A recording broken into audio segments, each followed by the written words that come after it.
Bom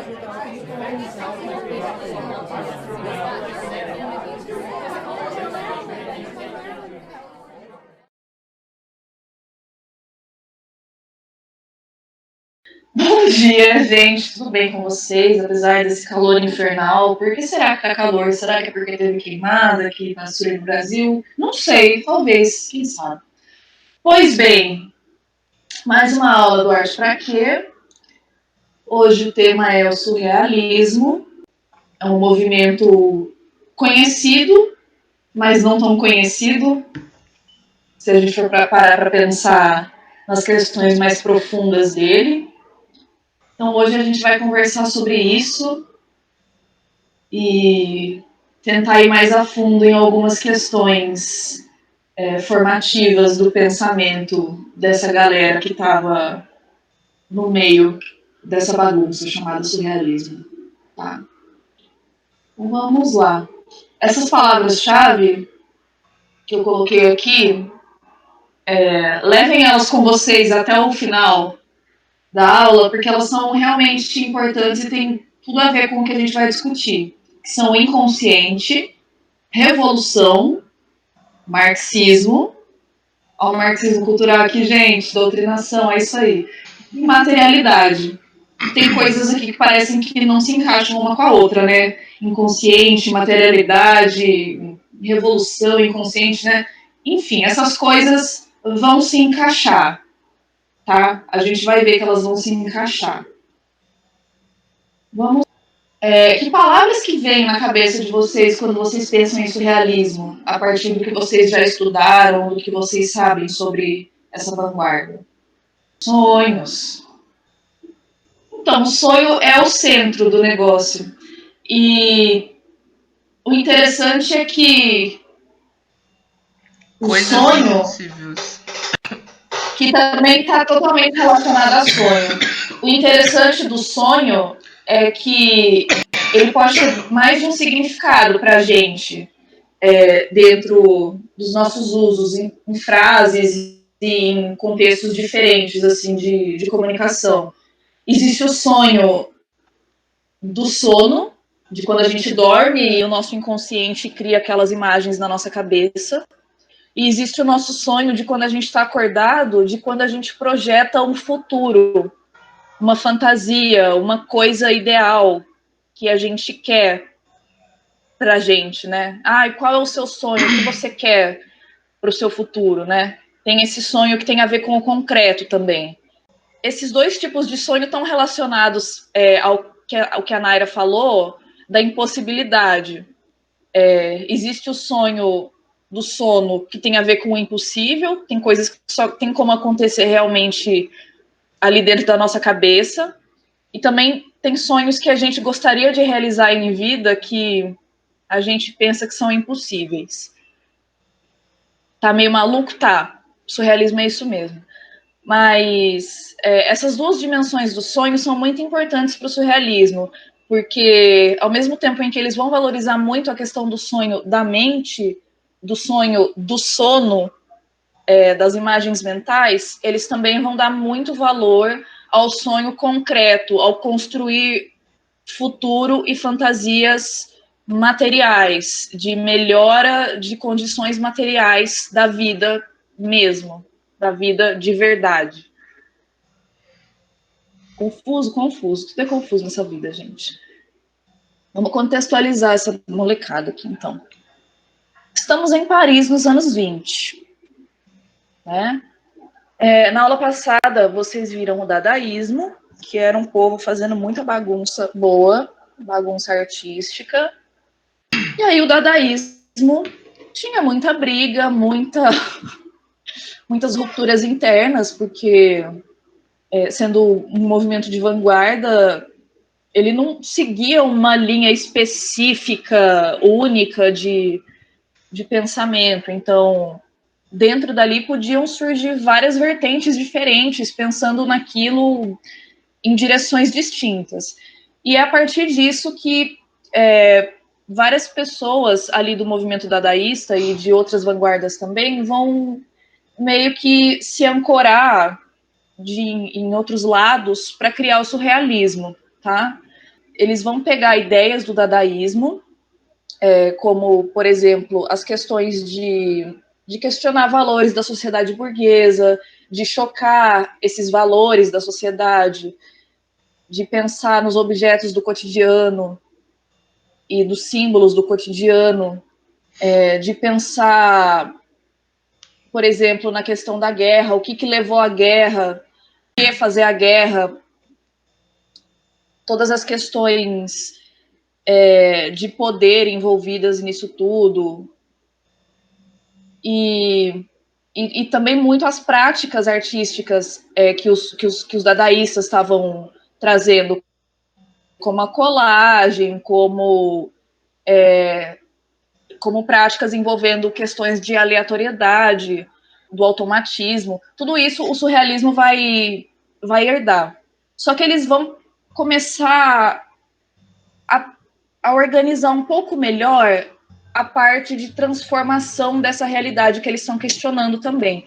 Porque os dadaístas, eles estavam tão descrentes de tudo aquilo que estava posto enquanto correto e razoável de sociedade burguesa capitalista, e depois de ver os horrores da guerra e tudo mais, eles já não estavam mais pensando muito em como melhorar tudo aquilo, sabe? Eles, enfim, eles só estavam querendo mesmo chocar mais tudo aquilo que estava posto, e é isso. E os dadaístas, eles vão começar a pensar em como realmente bater de frente com tudo isso. E o que eles vão fazer? Eles vão se inspirar bastante na psicanálise, que o Freud estava bombando nessa época já. E aí, lembrando, né, a psicanálise, na época era o Freud, mas depois vão surgir muitos outros pensadores da psicanálise também. O Jung, o Lacan e N outros. Mas na época eles estavam ali curtindo muito o Freud. E, outra coisa, o materialismo histórico. Marx e Engels. Olha que bagunça, gente, adoro. Por quê? O que tem a ver uma coisa com a outra, gente? A psicanálise não é uma coisa ali do mundo das ideias e o materialismo histórico não é uma coisa material? Sim, mas tem tudo a ver uma coisa com a outra, vejam só. Os surrealistas estavam se propondo a bater de frente com esse sistema capitalista e com o jeito que essas imagens e ideias são veiculadas pela sociedade para as pessoas.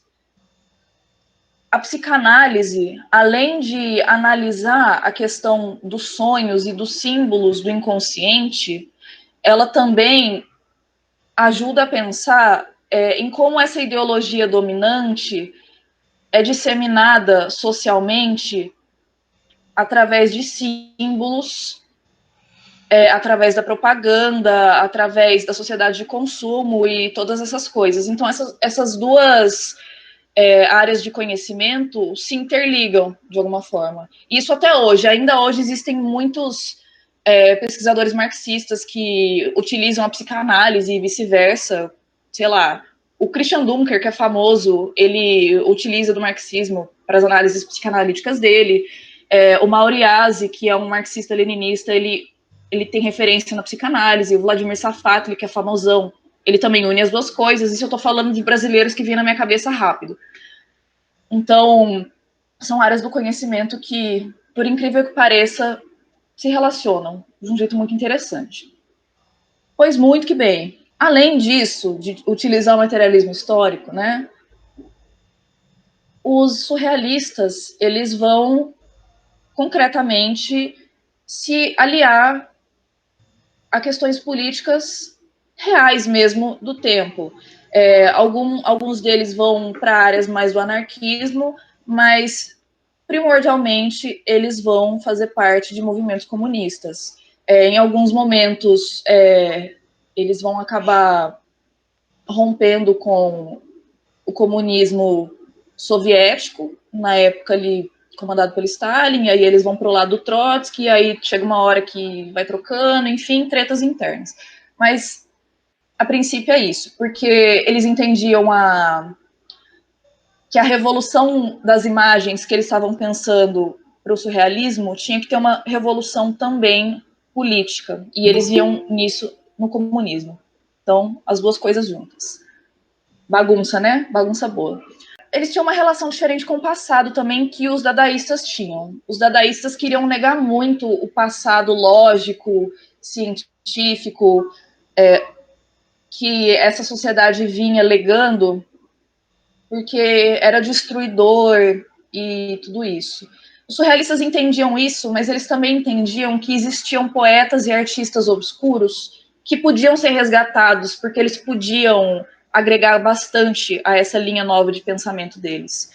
Inclusive, alguns deles ali de vertentes do romantismo, como aqueles mais obscuros e malditos, como Baudelaire, como esses que falam de morte, Marquês de Sade, sabe essa galera, assim, bem do malzona, assim, que fala de coisas bem profundas da cabeça, que dão meio que medo.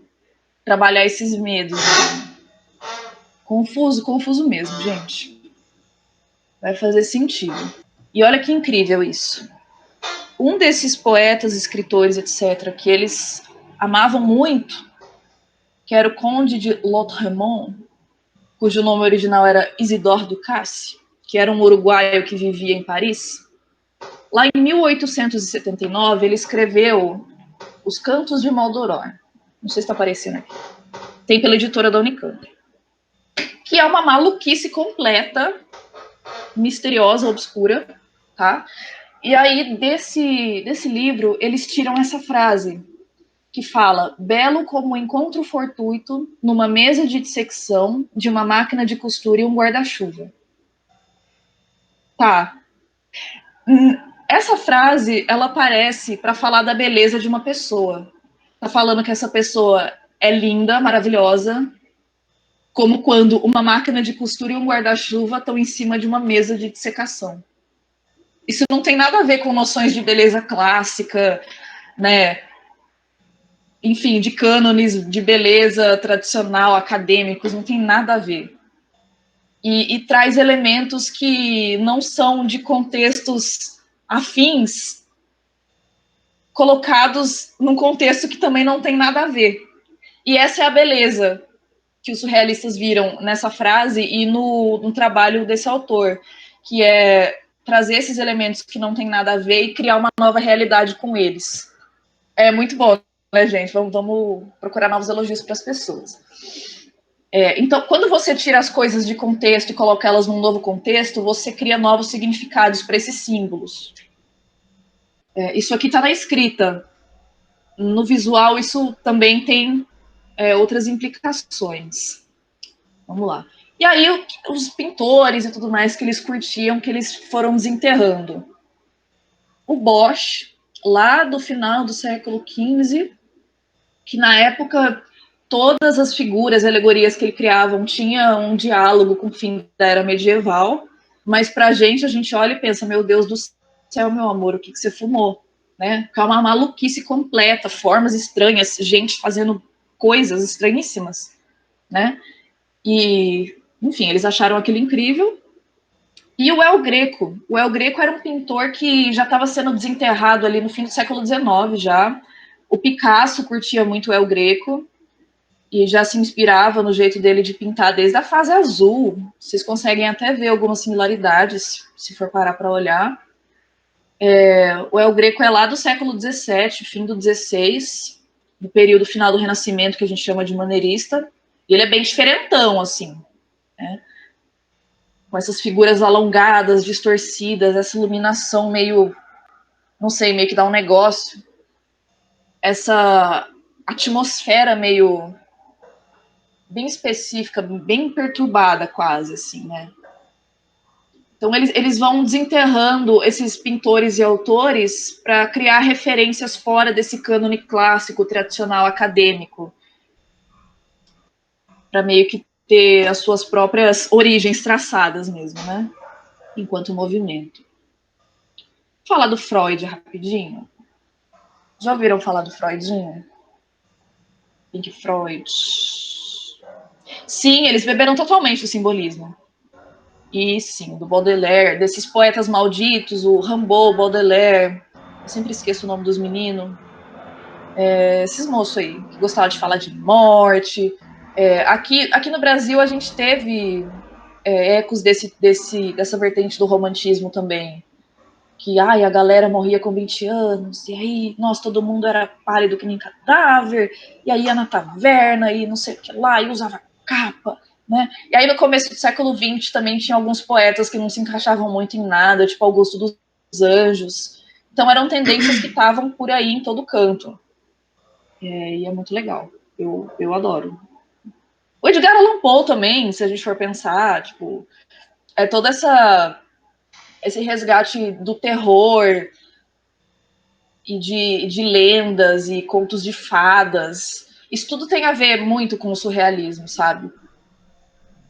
E o Freud, né, gente? Esse moço aqui fumando. Reza a lenda que o Freud fumava cigarro, aí ele tinha uns amigos que falaram para ele: ô meu anjo, vai dar câncer. Ele tinha uns amigos sensatos às vezes, né? Aí ele: nossa amigo, claro que não, kkk. Aí deu câncer na gargantinha dele quando ele era muito jovem.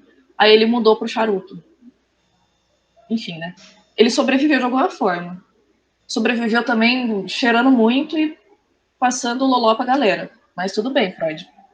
É mais que voa.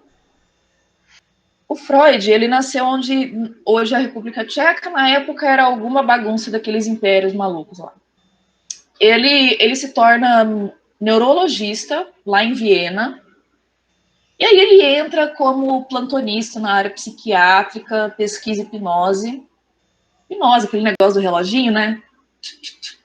Para colocar os pacientes num estado que consegue extrair informações para conseguir fazer o tratamento adequado e tudo isso.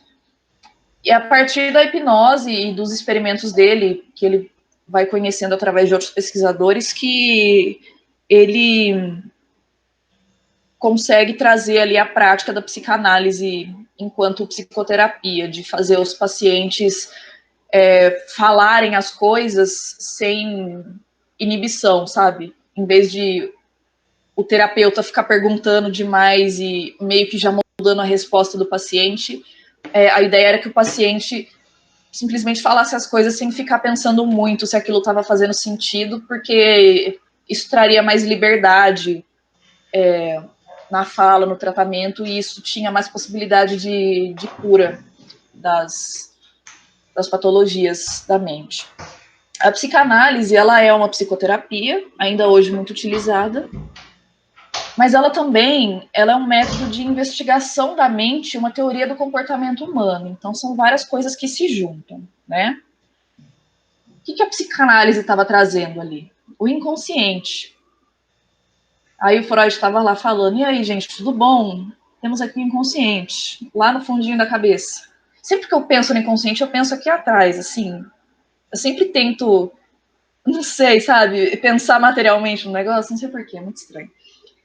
E o inconsciente, o que ele é? Ele é um pedaço ali, um repositório, onde tem ideias, desejos, vontades mal aceitos socialmente, traumas, essas coisas que a gente vai guardando, por motivos vários, né?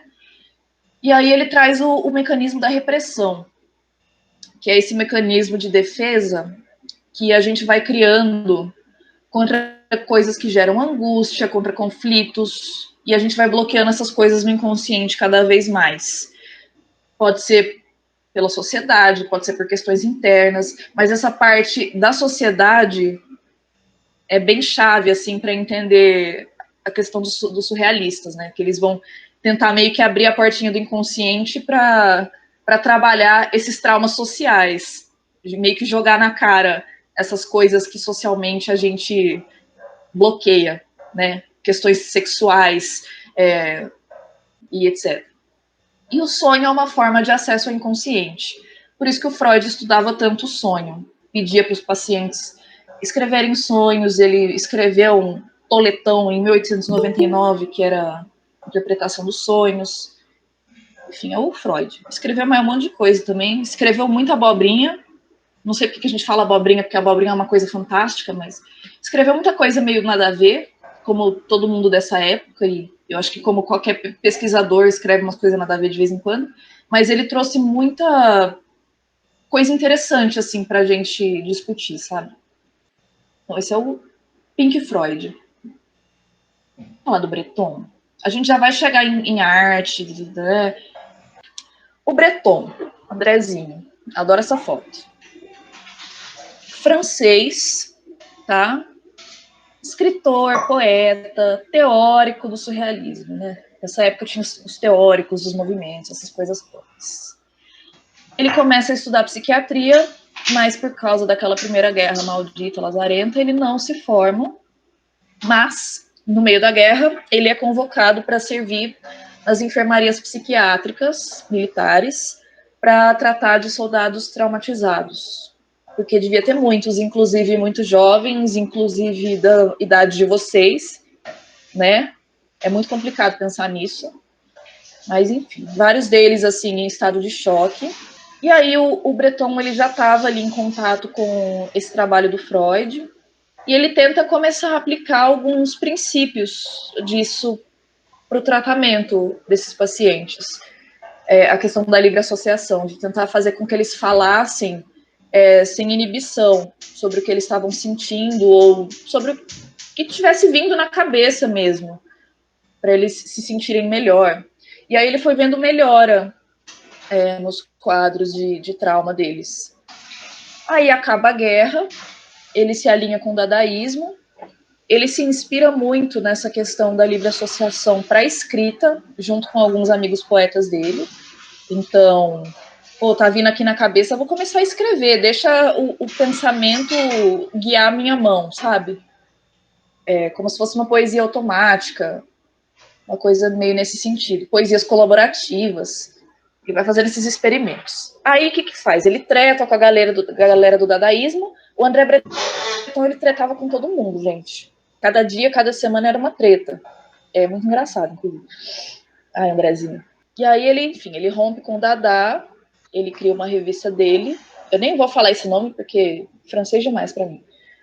Ele cria a revista dele e aí algumas pessoas do dadaísmo trabalhavam ali na revista fazendo ilustrações. Então, sempre uma mistura essas vanguardas, né? Nunca é um clubinho fechado, outro clubinho fechado, outro clubinho fechado. É tudo uma bagunça organizada, mais ou menos.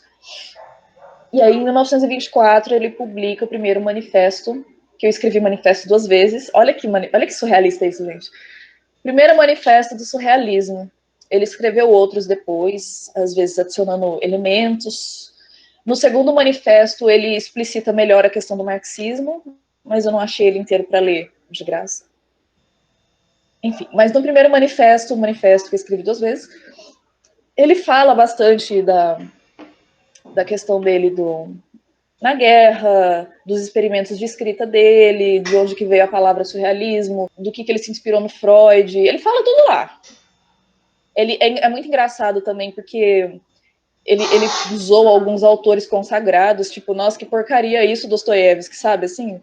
Ele é principalmente um manifesto com referências literárias também, é importante destacar isso. Conceitão do negócio. Surrealismo, o que ele quer? Ele quer valorizar a imaginação e o inconsciente muito mais do que a razão e a lógica. Por quê? Porque desde o iluminismo, principalmente, a razão e a lógica são supervalorizadas. Essa ordem de começo, meio e fim, e essa própria dicotomia mesmo de que razão e imaginação são coisas distintas e opostas. E a imaginação começa a ficar em segundo plano, é vista como coisa de criança, um homem adulto e racional não teria imaginação, ou isso não seria tão importante. Isso começa a querer ser resgatado. E essa busca pela imaginação também remete a formas de viver em sociedade que são anteriores ao capitalismo. Isso também dialoga com o estudo do materialismo histórico, porque o próprio Marx e Engels, eu falando deles como uma pessoa só, né? É um chip, gente. O próprio Marx e o Engels, também outros sociólogos ali, não necessariamente marxistas, eles comentam de como eram sociedades pré-capitalistas, que eles vão chamar de comunismo primitivo, coletivistas, tudo mais, e também de toda a questão que os surrealistas valorizavam muito desse encantamento infantil que a gente tem quando vê as coisas, sabe? Quando a gente não está completamente alienado do que está cercando a gente. Porque a sociedade industrial, capitalista, principalmente quando a gente cresce e começa a trabalhar, a gente fica cada vez mais alheio ao que cerca a gente. E a gente começa a perder o encanto do que está em volta. E a gente perde a imaginação, tá? E, enfim, é bem pesado isso, mas é real. É oficial. E isso tem que ser resgatado, né? Não é porque a gente cresce que a gente tem que perder o encanto e o interesse pelas coisas pequenas, bobas e lindas e maravilhosas do cotidiano. Mesmo que isso não seja exatamente útil, produtivo ao sistema. E tudo isso eram referências para um futuro surrealista. Essas coisas todas aí. A expressão do funcionamento do pensamento, sem preocupação com lógica ou inibições, é o que eu falei daquilo do Breton escrevendo diretamente, sem ficar pensando muito, sem muito esboço, sem muito planejamento. É meio que pensar em colocar no papel o que está dentro da cabeça mesmo, do jeito que está vindo, sem filtro excessivo, com mais sinceridade, vamos colocar assim. E aí entram, por exemplo, a libido, sadismo, violências e coisas meio feias que possam estar na nossa mente também.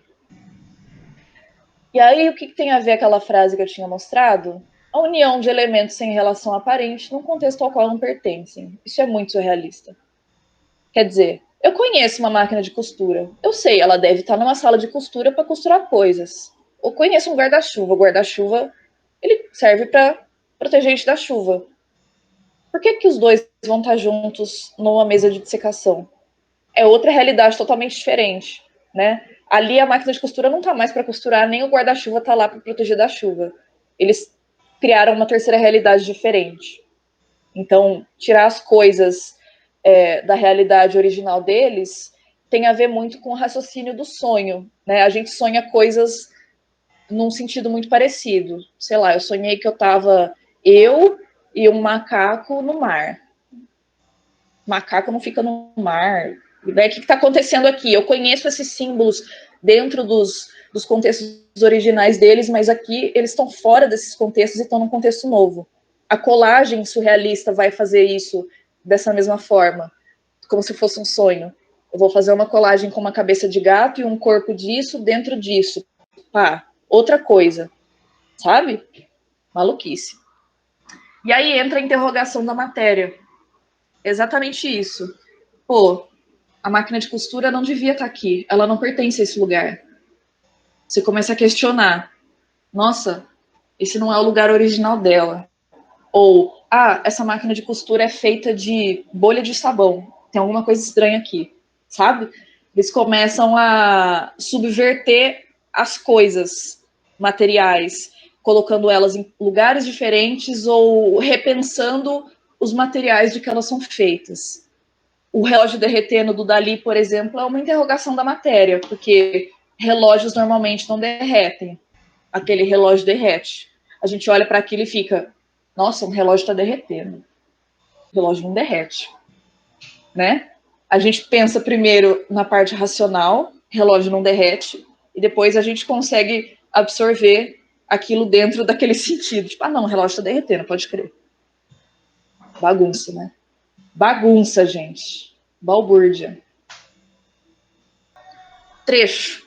Vamos de trecho. Esse trechão aqui grande é do começo do manifesto. Eu tô passando bastante essa parte de conceito de tudo porque é importante, tá? Se não fosse importante, não ia passar. É só isso mesmo. O homem, esse sonhador definitivo, cada dia mais desgostoso com seu destino, a custo repara nos objetos de seu uso habitual e que lhe vieram por sua displicência ou quase sempre por seu esforço, pois ele aceitou trabalhar ou pelo menos não lhe repugnou tomar sua decisão, o que ele chama decisão. Esse trecho tem muito a ver com o que o Marx fala de alienação do trabalho, que a gente trabalha e produz os objetos, só que a gente fica completamente alheio ao processo da gente fazendo isso, e a gente muitas vezes não vai ter nem acesso ao que a gente produziu, né? E muitas vezes a gente não vai nem conseguir prestar atenção ao que está à nossa volta, porque a gente não tem tempo, porque a gente tem que produzir. Então, o manifesto ele já começa assim, nessa vibe bem tranquila, assim, né? Bem legal, bem animado. Então, esse contexto de castrar a atividade imaginativa do ser humano tira toda essa possibilidade de a gente sonhar com coisas, porque a gente tem que ficar focado em produzir o tempo inteiro. E isso aqui nos anos 20 e 30, imagina hoje, né, gente? Imagina agora na pandemia. Socorro. Esse segundo trecho é um pedaço que o Breton tá falando dos loucos. Enfim, problemático esse termo, né? Mas, tipo, não, mas essa valorização da imaginação não chega na loucura, nos esquizofrênicos, não sei o que lá. Aí ele fala, gente, não é o medo da loucura que vai nos obrigar a hastear a meio pau a bandeira da imaginação. Ou seja, se a gente ficar com medo de ser louco, a gente nunca vai buscar a imaginação, né? Então a gente tem que mergulhar a fundo, mesmo que signifique que a gente fique meio louco no meio desse caminho. Tem que ir a fundo nas coisas. Talvez eles tenham ficado meio doidos mesmo. Agora, para entender o surrealismo mesmo, acredito na resolução futura desses dois estados, tão contraditórios na aparência, o sonho e a realidade, numa espécie de realidade absoluta, de surrealidade, se assim se pode dizer. Ou seja, já que o sonho estava tão separado da realidade material por conta dessa necessidade de se produzir coisas e o sonho ficando tão restrito ao sono e não tanto ao sonhar o futuro, o surrealismo estava querendo juntar o sonho e a realidade novamente, sem que eles fossem opostos, numa surrealidade. Esse termo ele vai ser cunhado pelo Guillaume Apollinaire, que era um cara aleatório, que estava lá no cubismo, fez manifesto cubista. Sempre tem esses caras aleatórios, né? E aí ele cria esse termo numa peça que chama As Mamas de Tirésia. Sei lá. Né? Enfim, coisas. E aí, enfim, eles chegam na definição do negócio mesmo. Chegamos na definição, gente. É isso, é agora. Surrealismo, substantivo masculino. Automatismo psíquico puro, pelo qual se propõe exprimir, seja verbalmente, seja por escrito, seja de qualquer outra maneira, o funcionamento real do pensamento. Ditado do pensamento, na ausência de todo controle exercido pela razão, fora de toda preocupação estético-moral. É isso aqui, o surrealismo é isso aqui. Resumão do surrealismo é isso aqui. Tá? Vamos valorizar o pensamento. O pensamento é importante, a imaginação é importante, e isso é importante também para a criação da realidade material. Aí, né, referências mais da época, dos surrealistas ali. Tinha um moço chamado Giorgio de Chirico, Jorginho da Mexerica, como eu gosto de ler, que era um pintor ali da segunda década do século XX, que ele estava alinhado ali como Mussolini, era uma treta meio complicada. Mas ele criava essas atmosferas meio de sonho, com ruínas de tempos antigos, uma coisa meio misteriosa. Chamaram isso de pintura metafísica. E aí os surrealistas acharam aquilo muito legal, assim, a aparência daquilo tudo, se inspiraram. Mas o De Chirico, ele estava numa vibe dele, sozinho na dele lá. E o Paul Klee, eu não sei, enfim, que depois ele vai para Bauhaus, vocês vão ver a Bauhaus depois, ele tinha ali ecos de cubismo, ecos de abstração na produção dele, e ele também criava essa atmosfera de sonho no trabalho dele. Aqui tem a lua cheia, e aí quando você começa a olhar mais de pertinho, tem casinhas com arvorezinhas, mas de um jeito muito simplesinho, muito... É quase uma coisa meio conto de fada, assim, eu não sei. Então, essa coisa de trazer um pouco o sonho para as pinturas já estava chegando. E aí os surrealistas achavam esses caras da horinha, assim, né? Tava botando fé neles.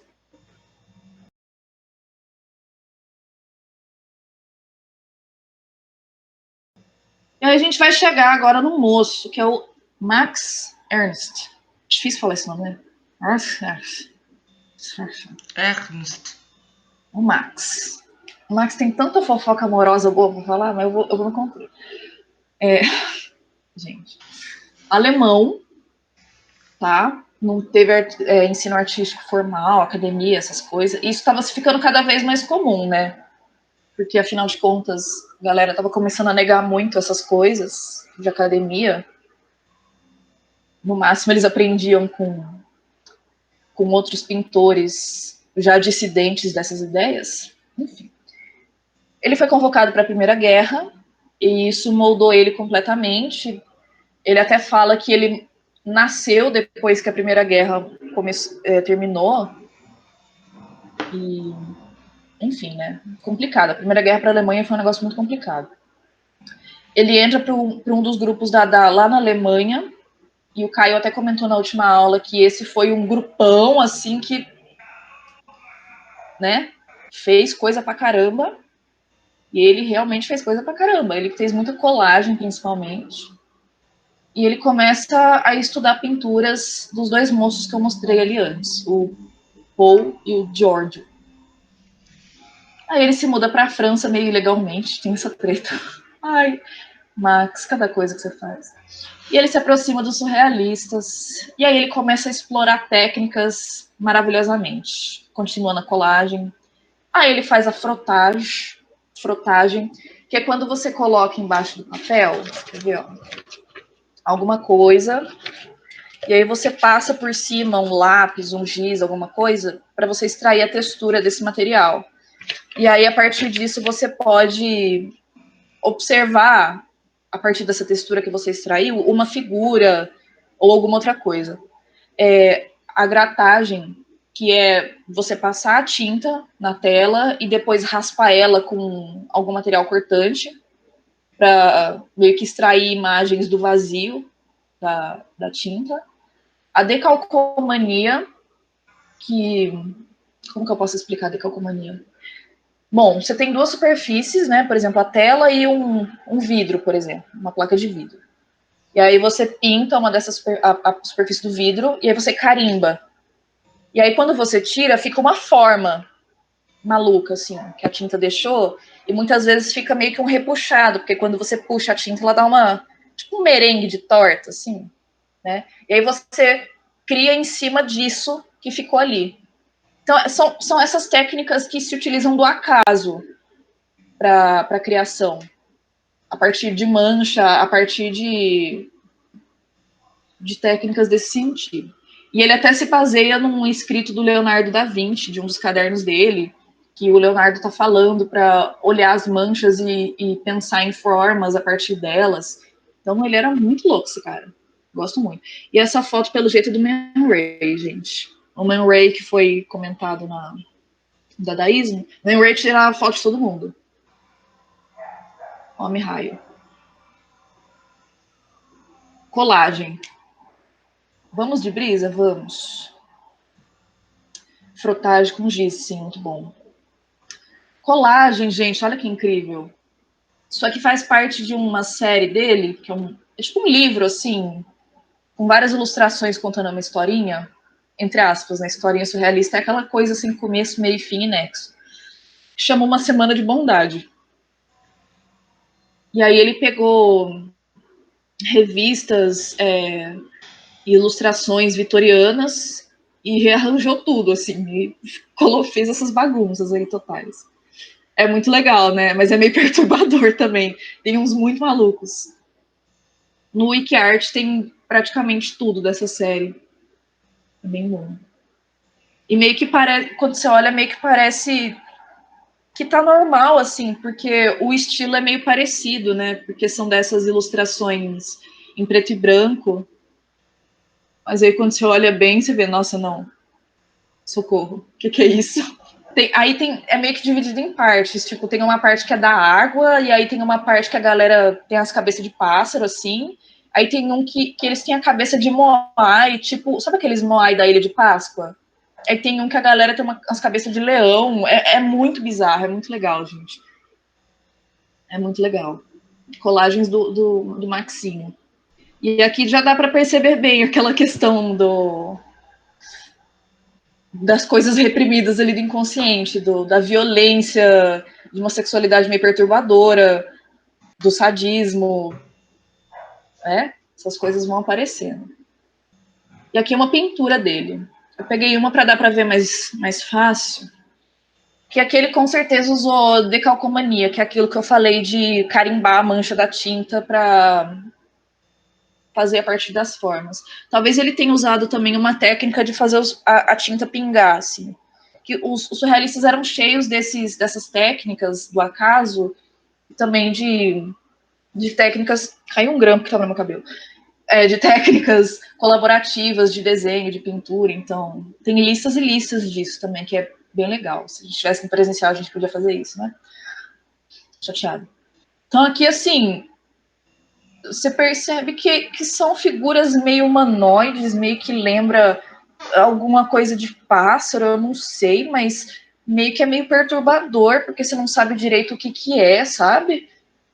E aí você fica olhando, meu Deus do céu, o que é isso? E aí isso trabalha essa coisa meio desconfortável da gente, assim.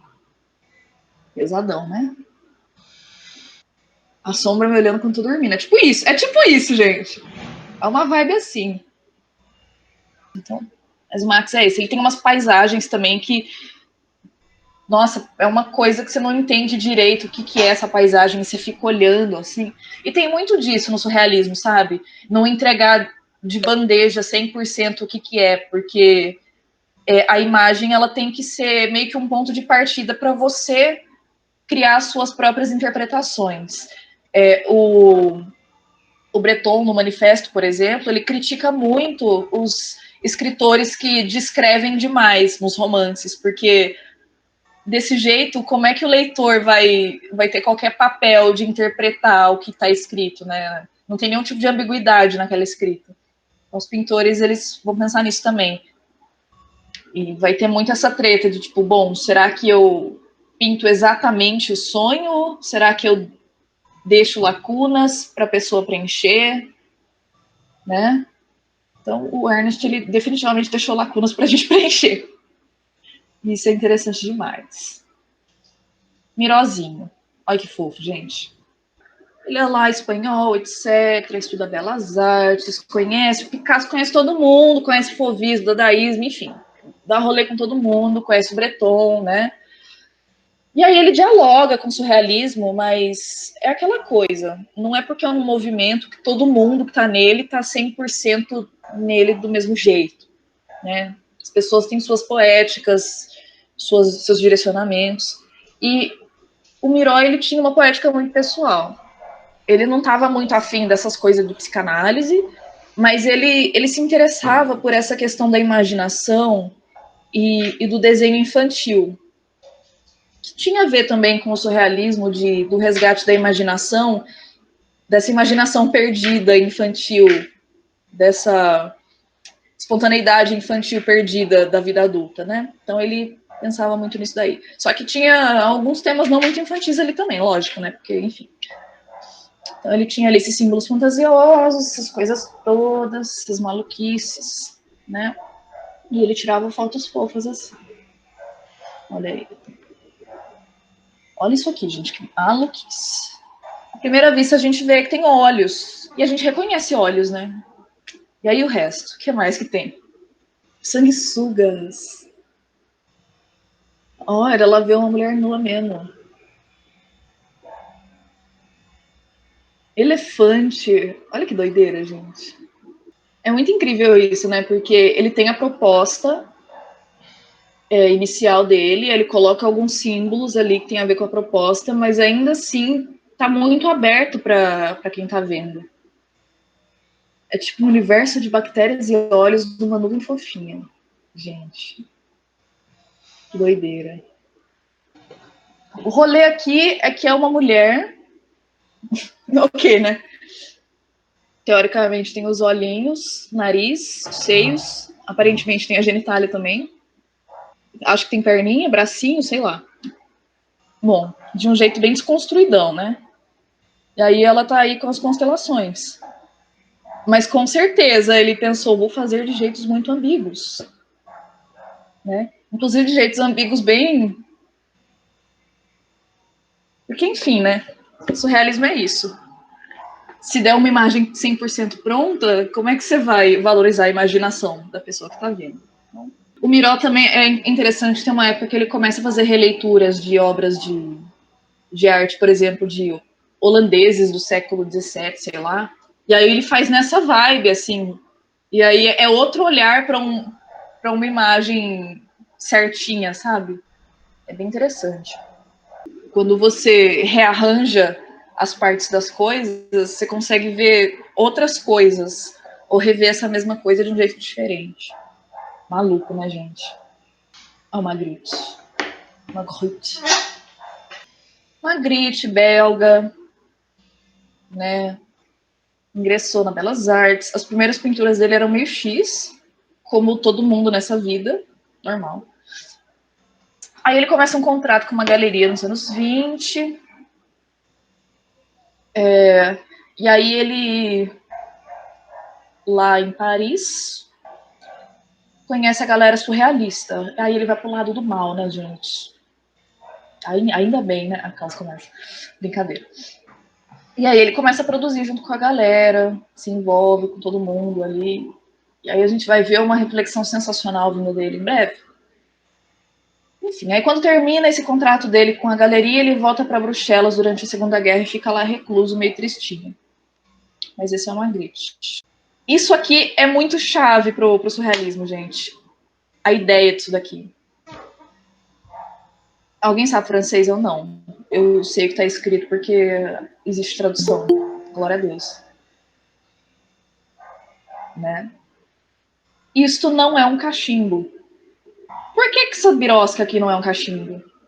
É uma representação de um cachimbo. Exatamente. Ou seja, toda aquela ideia que a arte está colocando imagens de coisas de verdade ali. Peraí, gente. O retrato não é a pessoa, é uma representação. Essa cena não é a cena, é uma representação da cena. Isso aqui não é um cachimbo, é só uma representação do cachimbo. É a imagem do cachimbo. Não é o cachimbo de verdade. É a ideia do cachimbo. É uma mentira. A imagem nos trai. A traição das imagens. Né? E a imagem pode fazer coisas que as coisas de verdade não fazem. Esse cachimbo, por exemplo, está voando no nada, né? O cachimbo de verdade não voa no nada. Né? Enfim. Então, essa reflexão é importante. Lembra que eu falei da traição da matéria lá? Nem lembro que eu falei mais. Questionamento da matéria? É sobre isso, assim. Matéria versus imagem. São coisas diferentes. A representação não é o objeto em si. Parece óbvio pra gente, né? Tipo, lógico que não é um cachimbo, é o desenho do negócio lá, mano. Como assim? Mas para toda uma tradição de pintura anterior que falava que a pintura era uma janela, né? O Albert lá no Renascimento falava isso, que não sei o que lá. Ter isso escrito falando, gente, isso aqui é uma representação. Sendo uma representação, sendo só uma imagem, tudo pode acontecer aqui nessa tela, gente. Né? Meio que tá se libertando dessa obrigação da pintura de ter que parecer com a realidade. Ela não tem. Ela é de novo, uma representação. Então, esse é o cachimbo que não é o cachimbo. Entendeu? O cachimbo do Freud era um cachimbo, que era um charuto, na verdade, né? Bom, enfim. Porque era um cachimbo de verdade. Esse aqui não é um cachimbo. Tô ficando confuso, né? Gente, isso aqui é tinta a óleo, né? Eu que não sei pintar com tinta a óleo, isso parece tão lisinho, parece tão... Enfim, tenho medo de tinta a óleo. Vamos brisar? Vamos. Contem para mim desse quadro aqui, o que está acontecendo para vocês? O que é isso para vocês? Como que vocês interpretam isso, assim? Porque quando a gente tira as coisas de um contexto original e recoloca num novo contexto, a gente consegue colocar novas possibilidades de simbolização, assim. Trem passando na velocidade do relógio. Nossa, eu nunca tinha reparado nisso do espelho. O trem não tá no chão.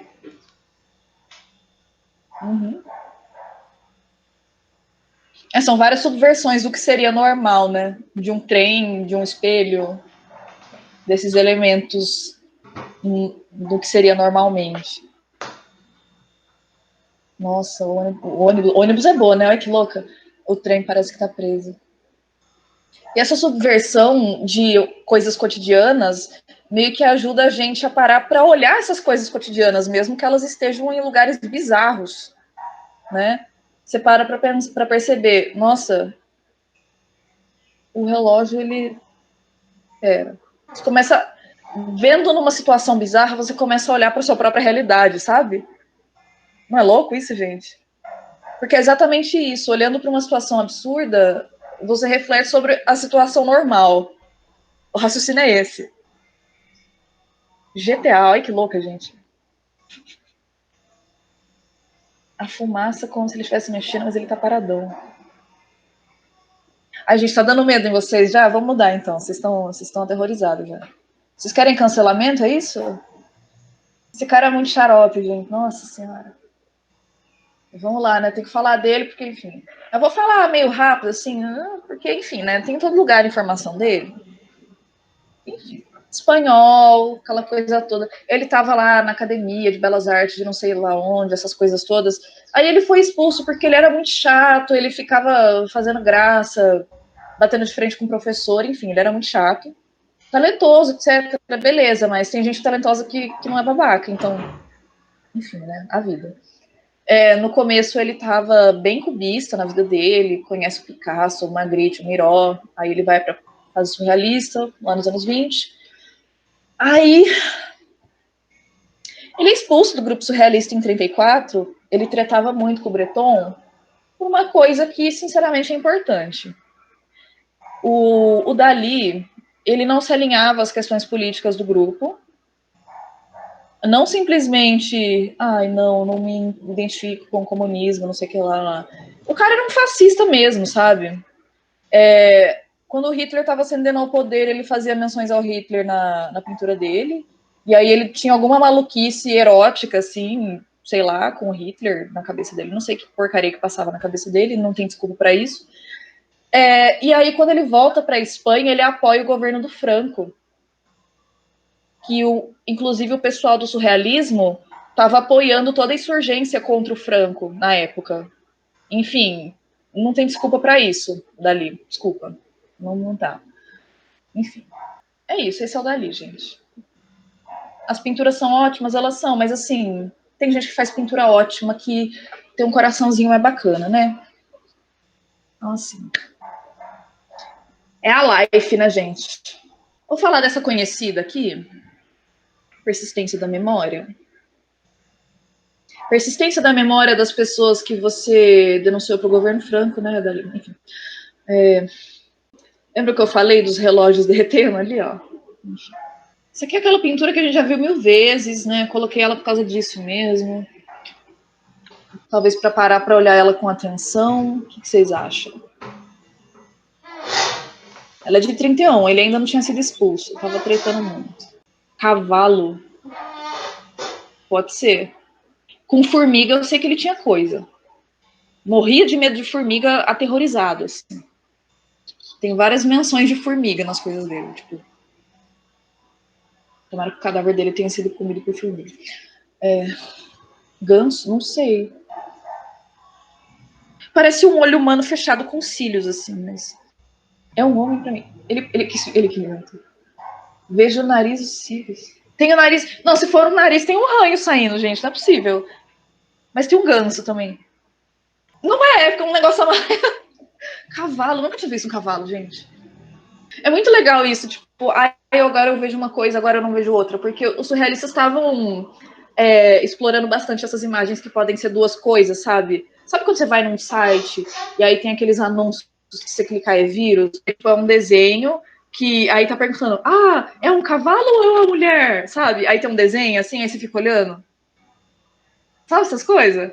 É muito surrealista isso, gente. Que aí, o que sua cabeça vai interpretar primeiro? O Dali abordava bastante isso. Tem um dele que é o cisnes refletindo elefantes, que aí tem cisnes, aí o reflexo parecem elefantes. Bastante isso. Muito louco, gente. Pena que era babaca. Isso aqui eu vou passar o trecho no finalzinho, tá? Pra gente conseguir falar outras coisas. Um Cão Andaluz é um filme de 20 minutos, esqueci o tempo que tem. É um curta-metragem que o Salvador Dalí colaborou com o Luiz Buñuel, em 1928. O Cão Andaluz é esse curta-metragem surrealistérrimo que o Dalí e o Buñuel escreveram juntos, misturando elementos de sonhos deles. E aí é um filme muito engraçado, assim, porque tem elementos bizarríssimos, que é como se você estivesse vendo um sonho acontecendo na sua frente, assim, numa tela. Assim, no começo você começa a tentar entender, meio que colocar sentido, assim, não é isso, tal, tal. Aí, não, mas essa pessoa não. Você começa a tentar colocar um sentido ali como se fosse um filme normal e depois não dá mais, você não sabe mais o que está acontecendo. É muito engraçado. E aí explora muito essas coisas da mente, da questão da violência, da sexualidade e desse humor que você não sabe de onde vem, você não sabe por que você tá dando risada. Enfim. Aí vamos deixar pro finalzinho, gente? Ou vocês querem ver um trecho agora? É porque ele inteiro, eu vou passar o link pra vocês. Vocês precisam ver inteiro. Vocês ficam. Aí tem uma musiquinha no final que é tipo no fundo que é tipo um tango. O tempo inteiro. Aí você fica, nossa, né? E é mudo. Aí você fica tipo, o quê?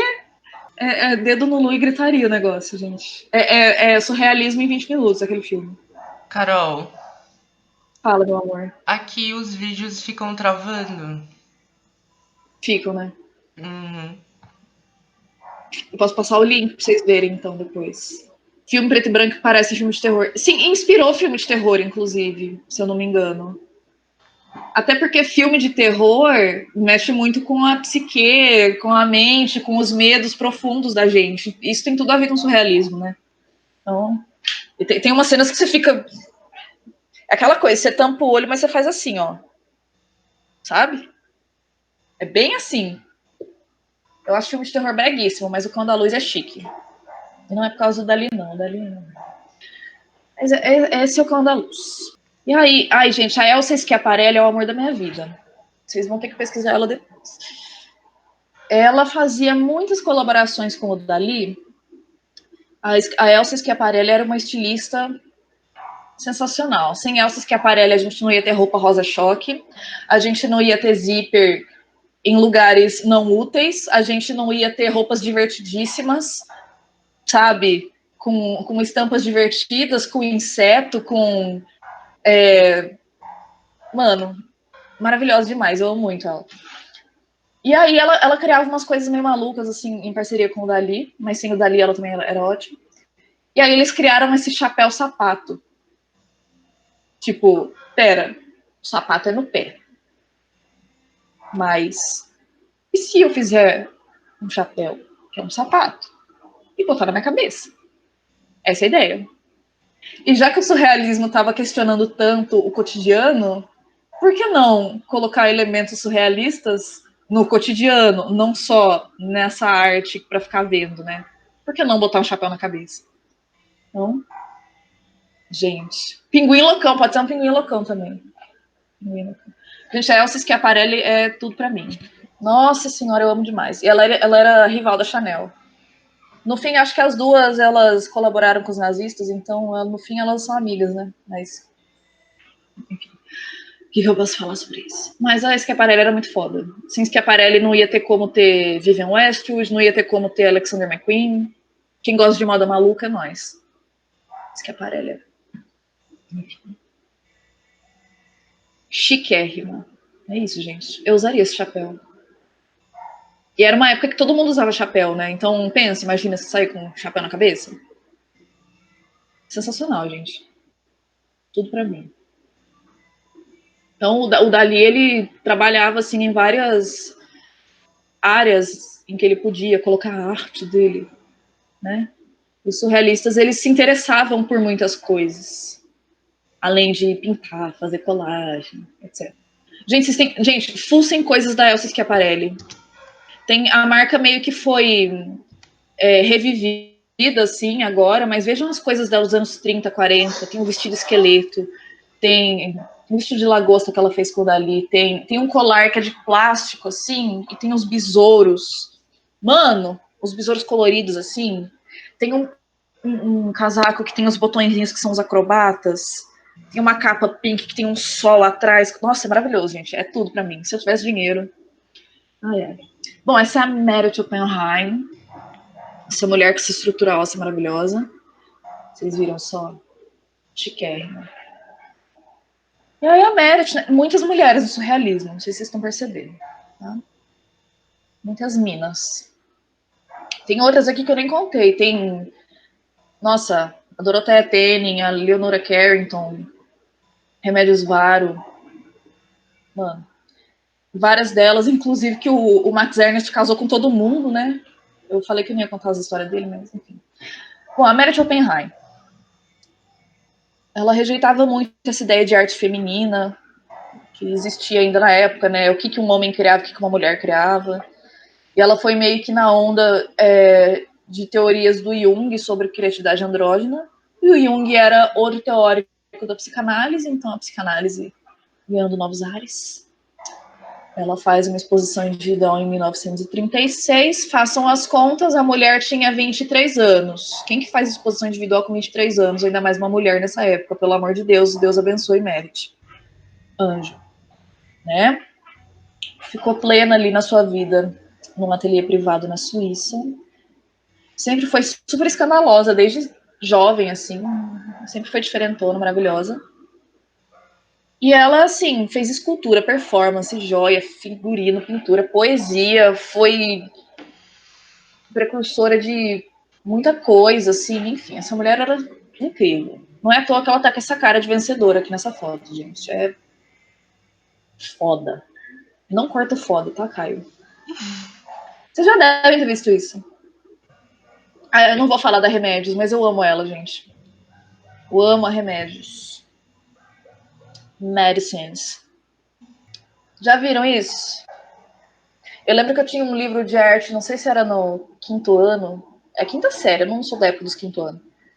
E aí tava mal traduzido, porque era gringo o livro, e tava falando disso daqui como se fosse de uma artista, mas é uma mina que fez isso, caramba. Respeita, sabe? Enxerga. Isso aqui bebe muito da fonte dadaísta, dos objetos encontrados e ressignificados, mas vem com uma roupagem, quase que literalmente, surrealista, né? O que aconteceu? A Merit estava tranquilinha lá na vida dela, comprando xícaras, aí ela compra a xícara. Aí ela resolve cobrir com pele de coelho, se eu não me engano. E aí você olha para a xícara e pensa, mano, a xícara, ela não é de pele, normalmente. O que está acontecendo aqui? Lembra da interrogação da matéria? Interrogação de uma coisa física, tipo, ela não é assim normalmente, por que ela tá assim? E aqui isso cria alguma coisa subliminar, sexual, feminina, um sexo oral, um negócio ali, você colocar aquela coisa na boca. Tem esses subtons eróticos aí muito interessantes, bem escandalosos que a gente adora. Surrealismo é isso, gente, adoramos. Não é isso. Café da manhã aí muito diferente, né?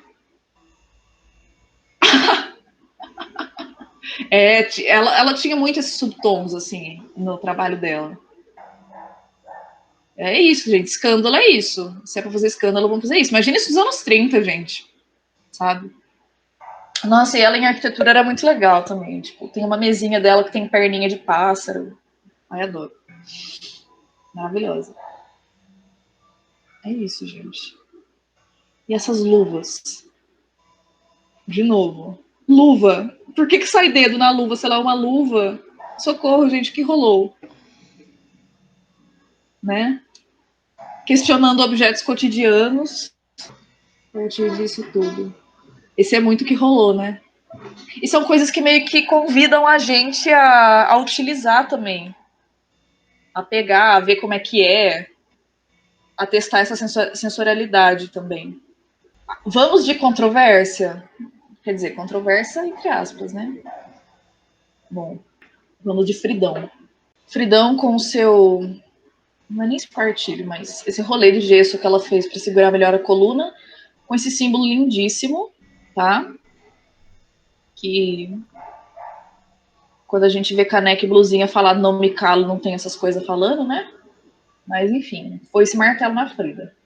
Fridão, mexicana, tá? Estaria passando calor como nós. Ela foi chamada de surrealista pelo Breton, mas ela nunca se considerou realmente surrealista porque ela estava numa pira diferente, né? Quando a gente olha à primeira vista, pensando no exterior do trabalho, a gente até pensa em surrealismo. Só que surrealismo, como a gente já viu até agora, ele parte de métodos e de ideias bem específicas, né? A partir de psicanálise e de questões políticas também. A Frida tinha a parte política bem aflorada, maravilhosa. Mas a parte da psicanálise não era exatamente o que estava interessando ela. Porque a produção artística dela vinha de questões muito pessoais, de dores pessoais, né? Ela era uma mulher com deficiência, ela tinha poliomielite desde criança, ela tinha questões, como que chama isso? Sequelas de um acidente que ela sofreu aos 18 anos, no ônibus. Ela falava muito de aborto, de questões do corpo dela, de símbolos do colonialismo do México, de questões revolucionárias da realidade mexicana, e não pensando nisso num sentido psicanalítico, freudiano, tudo mais, né? Ela estava pensando muito mais na realidade material mesmo. Mas o Breton olhou aquilo e falou, nossa, que da hora, mano, surrealista, kkk. Enfim, né? O Bretonzinho era meio doido. Mas ainda assim, ela acaba se aliando ali, principalmente pelas questões políticas, aos surrealistas, a galera do movimento. Ela chegou a participar de exposições, até porque ela já tinha um certo nome, assim. Ela fazia parte de movimentos ali no México de artistas que estavam aflorando, os muralistas. Ela era esposa do Diego Rivera, uma galera que estava reconstruindo essa imagem do México, uma imagem revolucionária e tudo mais. O México, na época, estava com um governo que não reconhecia o governo fascista do Franco, então era um refúgio para intelectuais que estavam fugindo da Europa.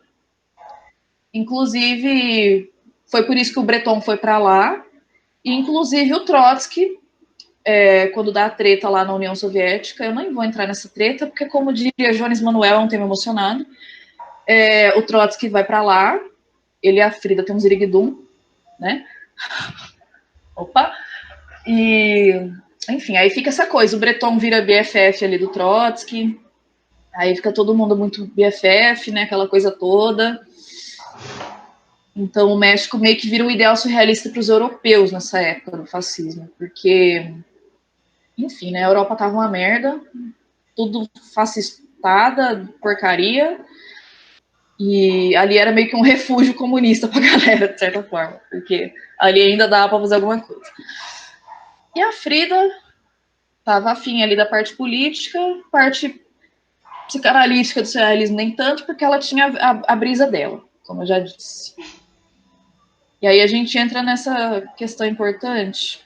Antes de entrar nessa questão importante, eu quero deixar só outra polêmica. Tudo bem, a Frida teve um caso com o Trotsky, né? Tudo bem, tananana. O movimento surrealista era principalmente trotskista por estar negando o comunismo soviético, não sei o que lá, teve toda essa treta, não sei o que lá. Mas a Frida, depois, na vida dela, ela vai ser stalinista. Então, assim, gente, um beijo só pra isso, só deixar essa coisa aí. Tá? Só essa treta aí. Tem me emocionado, não vou me estender nisso. Tenho emocionado. Quem é a Frida, além do ícone esvaziado do mercado? A gente vê tanto a Frida em canequinha, em camiseta, em sou sofrida, não me calo, é Barbie, é que não sei o que lá, ícone feminista, que não sei o que lá. Vamos parar um pouco para pensar. A gente esquece, e o mercado esquece de propósito, da dimensão da Frida enquanto uma mulher revolucionária, enquanto uma mulher feminista de atuação concreta e não simplesmente pintei uma tela, olha só, sou feminista, né? Dimensão concreta, atuação concreta, e esquecem propositalmente dela enquanto uma mulher com deficiência que falava disso em seus trabalhos, esquecem dela enquanto uma mulher latino-americana revolucionária, e ela vira um ícone vazio feminista que a gente nem sabe mais porque que ela é um ícone feminista, sabe? E a gente nem sabe mais por que a gente cultua as pessoas. Ela vira um produto, afinal de contas. E a gente precisa questionar esse tipo de coisa, sabe? Isso acontece de formas diferentes, por exemplo, com Van Gogh, que vira um artista louco, que, ai, pinta loucão, meu Deus do céu, ele come tinta. Meu Deus, ele pinta quando ele tá louco, a loucura deixa o artista criativo, né? Enfim, gente, a gente analisar a história da arte e pensar muito nisso, pensar no contexto e em quem são essas pessoas, e pensar em quem que tá contando essas histórias pra gente agora também, né? O capitalismo se apropriou da imagem da Frida de um jeito muito cruel, assim. Não é desse jeito que a Frida era.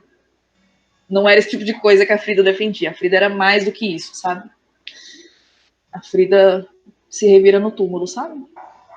Exato, feminismo liberal te odeia. Então é isso. Frida, comunistérrima, maravilhosa, te amamos. Inclusive, no final da vida, ela tem um retrato. É muito engraçado, ela tá suave, assim, no retrato, né? Aí atrás tem um Stalin gigantesco, suave, assim, também. Aí eles estão suave, assim, olhando pra nós. Engraçado. Então, enfim. Ela estava super envolvida nessas questões revolucionárias todas da época. Ela não era uma sombra do Rivera, ela não era uma sofrida, coitada, só sendo traída, não sei o que lá. Ela era uma mulher com agência na vida dela, com influência, com tudo. Então, enfim, gente, pelo amor de Deus. E uma pintora foda, né? Não deixa a imagem repetida cansar a sua visão das coisas, né? Vamos ver os trampos da Frida? Vamos! Vamos! Fridão. É pesado, gente. É pesado, tá? Exato. Nunca pensou nela como surrealista, porque é uma caixa que é meio confortável colocar, mas de fato. E eu tô falando dela aqui mais por causa dela conhecer o Breton, da questão política relacionada, mas e também porque por ela ser importante, por ser um ícone atualmente, eu acho que a gente tem que falar um pouco dela. E agora seria o momento mais oportuno. Mas agora falar Frida, fundadora do surrealismo, não, né? Rolê dela. O surrealismo ele foi absorvido de vários jeitos diferentes assim na América Latina, exatamente por essa ideia de revolução e criar uma nova imagem a partir do que eram as colônias europeias, né? Mas para Frida isso era outra situação. Era uma questão muito pessoal. Mas a gente vê ecos do surrealismo, por exemplo, no Uruguai, no Chile, esqueci os países. Esse povo aí, Argentina. No Brasil, acho que no Brasil não pegou muito, não. Esse quadro é pesado, gente. Eu sei. A Frida, ela teve um aborto espontâneo. Ela estava nos Estados Unidos com o Rivera, o esposo dela, que era um homem complicado. E aí ela teve que ficar em observação lá no hospital, esperando a situação acontecer. Aí ela foi, mudaram ela de hospital e aí aconteceu o aborto. E foi uma situação muito dolorosa, obviamente, né? E aí ela pintou esse quadro e que inclusive é um óleo sobre metal. E ela é uma experiência que ela fez referência em vários outros trabalhos, assim, também, né? Sim, exatamente. É muito isso mesmo. Tipo, ela se sentir tão pequena em relação a tudo isso que está acontecendo, né? Impotente, talvez. E ela mesma começou a pintar quando ela estava na cama, se recuperando do acidente que ela teve aos 18 anos. Pintar os autorretratos e tudo mais. E aqui cada coisa tem cada símbolo tem um significado muito pessoal. Não entra naquela simbologia social, psicanalítica, mais freudiana, né? E tudo bem, o Breton admirava muito ela enquanto artista, mas é difícil colocar ela no negocinho surrealista, assim, por assim dizer. Até porque o próprio jeito dela pintar remetia muito a tradições mexicanas. Então, estava muito ligado à tradição local dela, isso, né? A cidade longe, e aí a pelve, o caracol, que, se eu não me engano, tem a ver com a lentidão do processo, e aí tem o filho, a orquídea que o Diego Rivera deu de presente para ela. Ah, mudei o quadro! É uma coisa de solidão, né? De dor mesmo. Tem até uma lágrima. É muito pesado, gente. É uma coisa muito íntima, assim. E o quadro é pequenininho.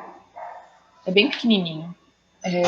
A Frida vinha de uma. Ela pegava muita referência de um jeito de pintar ali mexicano, que eram os retábulos, que eram pinturas votivas, se eu não me engano. Um país católico, né? É pesado, né? Mas é incrível.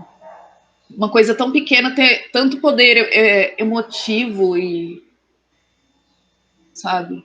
E aqui a gente fala, ai, emotivo, ai. Mas aí vai muito além daquilo, tipo, ai, mulher pinta emoções, não sei o que lá. Mas a gente pensando naquele estereótipo do século XIX, começo do XX, de mulher pintar florzinha, isso aqui é uma emoção assim. Nossa, que palavra que eu posso usar? É uma coisa agressiva quase, né? Uma coisa que salta aos olhos, uma coisa que realmente traz à tona uma agressividade mesmo. Não é cru, exatamente, é cru, não é tipo, ai, não sei o que lá, né? É a realidade nua e crua mesmo que esteja carregado de simbolismos. É o que é. Não é somente a mente trabalhando. Sim. Então é uma coisa muito própria dela isso. Essa aqui é conhecida também, né? E eu mostrei o El Greco lá no começo. Eu não sei se a Frida conhecia os trabalhos do El Greco, mas o jeito que ela pinta esse fundo me lembra muito o El Greco. Os céus do El Greco. Que era realmente um cara grego, que tinha um nome grego, não sei aquelas Poulos, assim, sabe aqueles nomes? Mas na Espanha, na época, ninguém sabia falar o nome dele, obviamente, então falavam, ah lá o grego, né? Então, né? É o grego. Não vai cair século XVII na prova, mas agora vocês sabem. Parece o fundo do El Greco. As duas Fridas. E aí? O que vocês acham dessa? Parece que ela tá dando apoio a si mesma. Difícil interpretar, parece algo muito íntimo, sim. O rolê é que a Frida, o pai dela, se eu não me engano, era descendente de europeus. Não sei se é alemão especificamente. Mas... E a mãe dela era mexicana. Se eu não estiver errada, é isso mesmo. Mas enfim, ela tinha essas duas ascendências aí. Né? Como boa parte da galera da época devia ter ali no país. E a partir de um certo momento da vida dela, ela adota essas roupas tradicionais mexicanas, eu esqueci o nome agora, terroacãs, não lembro, que até ajudavam ela a se locomover melhor e a esconder a perna prostética que ela usava, porque ela tinha uma perna mais curta que a outra por causa da poliomielite, né? E tinha a ver com tudo que ela defendia ali da tradição mexicana e tudo mais. E, enfim, a gente olhando esse quadro, a Frida de branco tá com uma roupa tradicional europeia do período eduardiano, ali do começo do século XX, e a Frida da direita, eu falei certo, esquerda, e a Frida da direita tá com essa roupa tradicional mexicana, que é a Frida que a gente conhece mesmo, né, que a gente associa a Frida com esse tipo de vestimenta. Sim, o sangue escorrendo vira os detalhes do vestido. A Frida com uma roupa mexicana. E aí tem um pouco a ver com isso, que essas duas facetas da Frida, um pedaço da Frida descendente de europeus e um pedaço da Frida descendente do povo mexicano. E aí tinha um negócio, né, tipo, a Frida que o Diego mais gosta, que é a Frida mexicana, e a Frida europeia, que provavelmente, enfim, circularia melhor em ambientes mais europeus e de alta sociedade, né, ali dentro dessa realidade pós-colonial.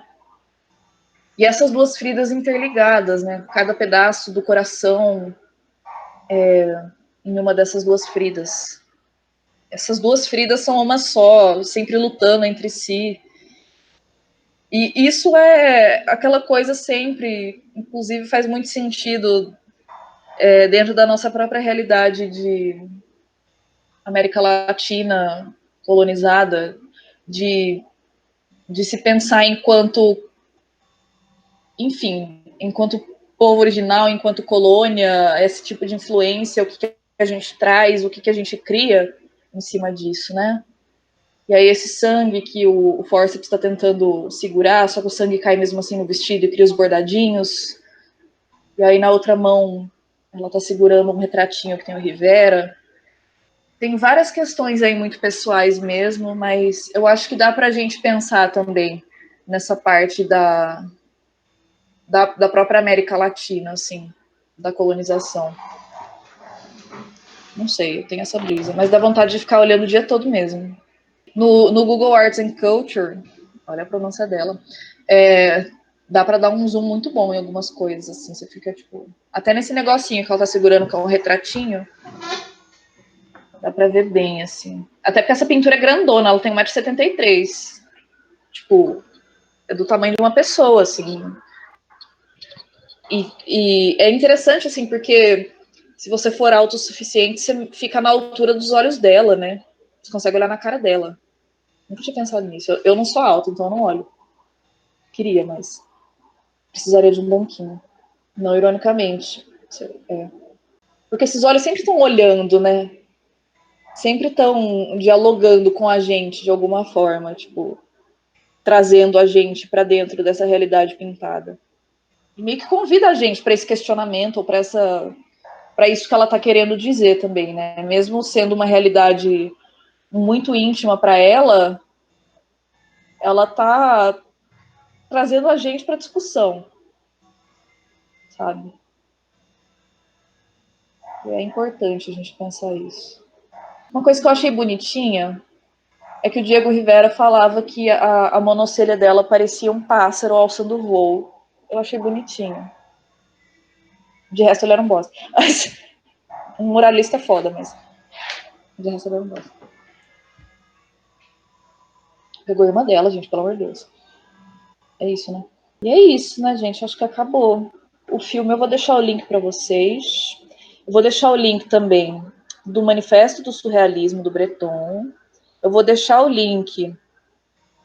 Tem um link que eu achei que é um artigo que eu nem li inteiro, se for uma bosta, vocês vão saber, que é sobre a relação da América Latina com a perspectiva surrealista. E de um livro que eu achei que tem um manifesto que o Breton escreveu com o Diego Rivera para uma arte surrealista independente.